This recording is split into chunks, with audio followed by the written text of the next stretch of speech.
Before the fame, before the headlines, before the heartbreak, dreams whispered through school corridors, before the lights, before the pressure. There were two girls with quiet dreams and fire in their heart. They were legends once, but first they were daughters, friends, girls who whispered their dreams into the quiet corners of their childhood homes. Hara, born in Gwangju, raised by her grandmother after her parents split.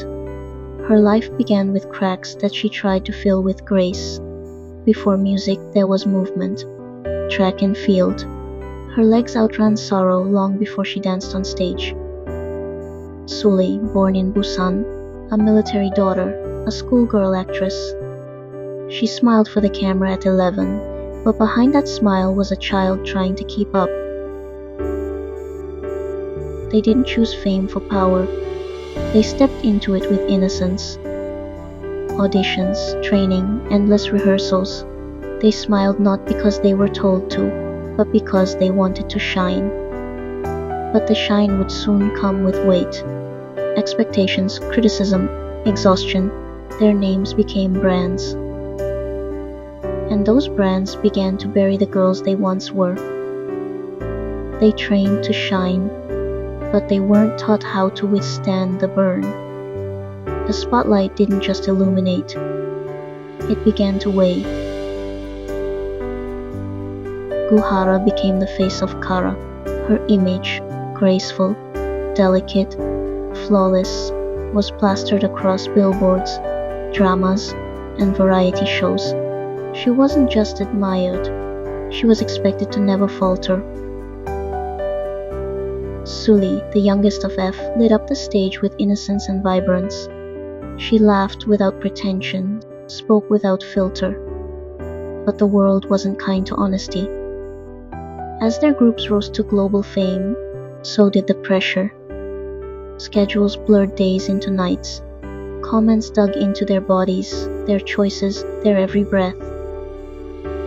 Sulli was called strange, too opinionated, too free. Hara faced endless speculations about surgery, relationships, and her appearance. Paparazzi chased her. Internet trolls dissected her every move. This was fame, but not the kind they dreamed of. This was survival in public.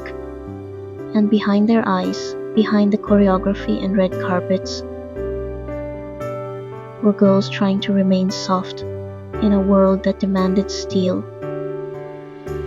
Fame gave them a stage, but truth gave them a voice, and that voice was not always welcomed.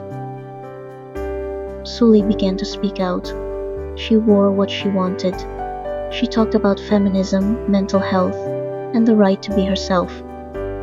She joined Night of Hate comments, reading cruel messages aloud, smiling through the sting. "Why is it wrong to be different?" she asked. But difference in the idol world was dangerous. She was called unstable, mocked, torn apart by netizens who couldn't accept her freedom. Goo Hara's battle was darker still. In 2018, she was assaulted by her ex-boyfriend. He threatened to release a sex video, filmed without her consent. She pressed charges. She showed her injuries. She stood in court, trembling but defiant. Instead of support, she faced scrutiny. The media questioned her. The public doubted her. She was fighting for justice, but also for dignity. And through it all, she kept performing, kept smiling, kept surviving. But survival in silence isn't healing. Grief doesn't always arrive with thunder. Sometimes it slips in quietly, like a final post, a soft goodbye, a candle burning out. October 14th, 2019, Sulli was found dead in her home. The news rippled through the industry. Fans wept. Idols paused their comebacks. And one voice trembled louder than the rest. Goo Hara's. She live-streamed through tears. "I'm sorry, Sulli. I'll try to live better."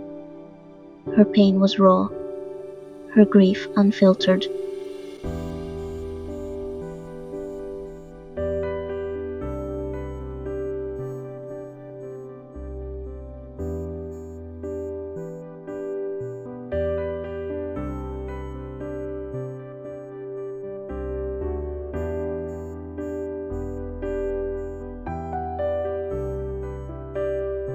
But 6 weeks later, on November 24th, Goo Hara was gone too. Her final Instagram post read, "Good night."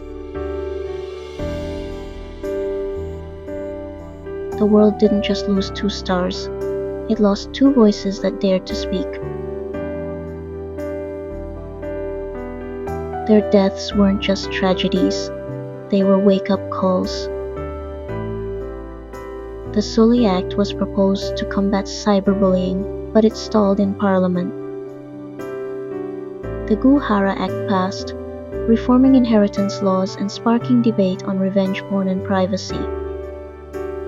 Fans held vigils, celebrities spoke out, and the industry finally began to reflect. But change is slow, and silence still lingers. They weren't perfect. They weren't invincible. They were real. Despite it all, they found each other.